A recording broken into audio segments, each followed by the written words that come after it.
call processing for the front desk. In this session, we'll be covering the entire call process in Allscripts, how to take a phone call and assign it to a nurse or provider. Now, to take a patient's call, you're going to click on the Call Process tab on your horizontal toolbar, which we refer to as the HTB. Once here, you're going to pull in your patient by clicking on the Select Patient box here in the middle of the screen.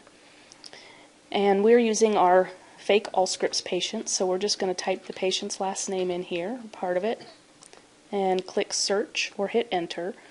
Choose the patient you want, and then click OK. Now, as you can see here, this patient's name has not only populated into the patient banner, which is this area under the HTB, but also onto the call processing screen itself. So the patient's name is all automatically pulled in here, as well as her previous appointment and who the appointment was with. This Allscripts internist is one of our fake doctors. Now we want to point out this kind of odd toolbar down here at the bottom of the screen. This is called the floating clinical toolbar, and it literally floats around on different screens. Now if you're front desk or medical records, you won't necessarily need to use this, so we want to show you how to make it go away. There's two ways you can do this.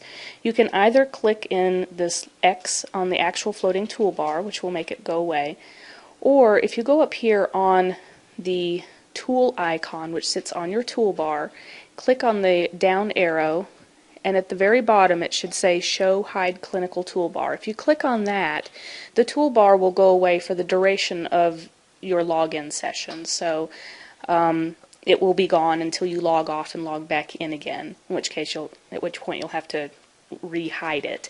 If you just click the little X in the upper right hand corner, it may reappear on a different screen. So we do suggest that you use the Show Hide Clinical Toolbar option on your tools icon. Okay, so let's look at the call processing page here.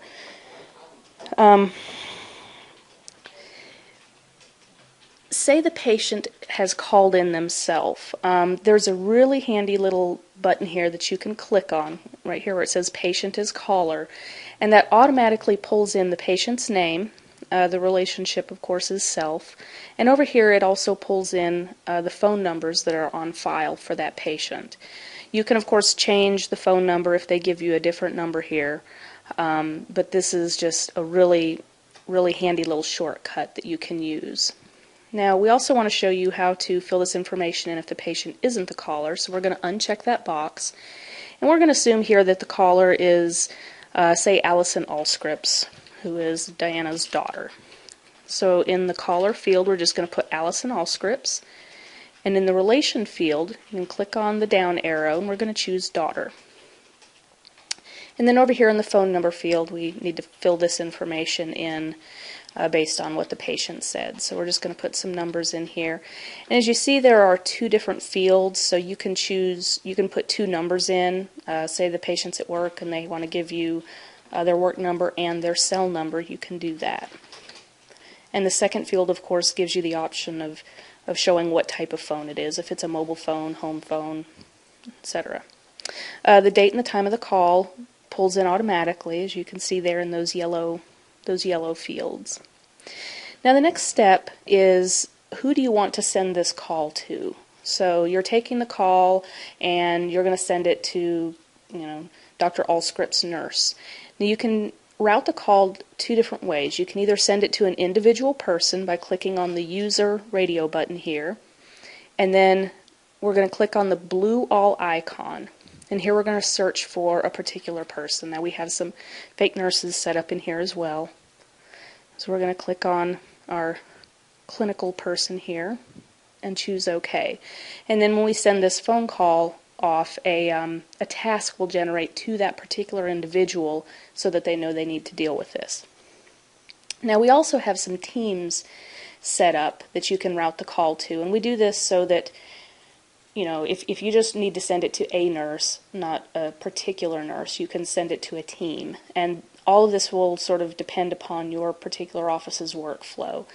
Now as you notice here, instead of clicking on the blue all icon, we're going to click on the down arrow. This is where all of the teams are located. And as you can see, we have teams for all of the offices in here. So what you'll look for is, say if you're Kingsport Family Medicine, you're going to look for KFM, and then either the appointment team, biller team, medical record team, whoever it is that you're sending this particular call to. Now the reason for the call is the next field over, and here we have a choice of a list of choices. If you click on the down arrow, if the patient is calling for a medical complaint, if it's a medication refill or whatever, you have quite a few choices there. We're going to assume this is a medical complaint. And then in the comments field, you can do this one of two ways. You can either just free text in here, so say the patient is complaining of having a sore throat and just wants a phone call back, you can just type that in there.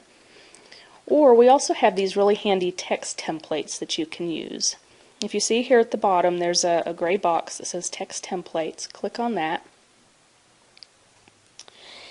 And this box will come up that has several different text templates you can choose from. As you can see, it has everything from ear pain to insect bites, insomnia, seizures, a whole bunch of very common complaints that you'll hear often. And let's say this patient has called in with high blood pressure. I'm going to click on blood pressure high. And as soon as you click on it, the template automatically populates into the box over here on the left. Now, this kind of gives you some choices of things that you can ask the patient while they're on the phone. And this will come in really handy, especially if you aren't a clinical person. If the patient calls in with high blood pressure, you can pull this template up, and now you know what questions to ask. So you can ask them if they're having any symptoms. Say they're having a headache. You're just going to double click on headache, and it highlights it. You can ask what their habits are, if they have or haven't been following a reduced sodium diet. If they have not been, you're going to double click on the word not, and you see there it highlights it. You can just go down through all of these. You can ask the patient these questions and just highlight the word that applies. And if there's a bracket that just doesn't have anything in it, you can free text in there. And usually what, like in this particular field, if they tell you, well, I took my blood pressure 3 times, or I take it 3 times a week or whatever, and they tell you what the blood pressures are, you can click in those brackets and put that information in there. You can also free text in this field if you want. Just click at the very end of the last sentence, hit enter once or twice, and then you can just add whatever additional information you want here. This also has a spell check option. If you want to run spell check, you can do that. As you can see, we didn't put a space between the home and 3, so it picked up on that. And then once you're fine with that, you're just going to click OK. And then we're going to click OK on the free text box here. Now see what happens. In the comments box, it pulled out all of the information that we didn't click on, and it left the information that we did. So now it just says symptoms, headache, habits, patient has not been following a reduced sodium diet, etc. It will pull in the headings of the template and whatever information you added. So that's a really handy way of taking a call and kind of helping you out with asking the right questions. Now we also want to point out this red icon over here in this pane on the right hand side. The system is set up so that if a patient is overdue for a lab or say a mammogram or something, an alert will pop up, and it shows up in this field right here. This is really handy. A lot of these things you can just deal with yourself while you have the patient on the phone. You can say, hey, by the way, it looks like you're overdue for a PT. Would you like us to go ahead and schedule that while I have you on the phone? And you can say yes, or the patient can say yes or no or whatever. However, if this is information that you just want to pass along to the nurse, you will need to add it in the comments section, because the alert that you're seeing here, they won't see when they pull up the task. So just add that information over here, patient is overdue for PT, and that way the nurse will know that they need to deal with that, or the physician or whoever you're sending this to. Okay, now we want to point out one other option here before we move on. The last gray button on the bottom of the page here that says Finish Later, if you're in the middle of a phone call with someone and you don't have all the information that you need, or you get disconnected, or for whatever reason you can't complete the call, you need to finish it later, you can just click on this button right here. And as you saw, everything that we'd already put in to the call processing screen went away. Now if you want to see where this went, you're going to go back up to your HTB and click on the Unfinished Calls tab. And as you can see here, the call that we were just working on, the caller is Allison Allscripts, patient is Diana, it has the date and the time, and the user, which would be you. It has the call has saved right here. And you can go ahead and finish it up from here and copy it to a task and send it on its way. We want to go back to the call process screen to show you how you will normally wind up finishing a task, however, because this is the screen that you'll usually be doing it on. So we're just going to fill in some information here real quick so that we can show you how this works. And we're going to route it back to a particular team or person.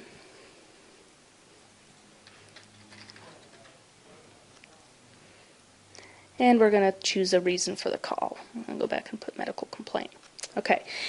Now normally what you do at this point, you finish the call, you have all the information in, is you're going to copy it to a task. So if you're sending this to someone else to deal with, whether it's a nurse or a physician or somebody else in the office, you're going to click on this button down here that says Copy to Task. You're going to get a task details screen.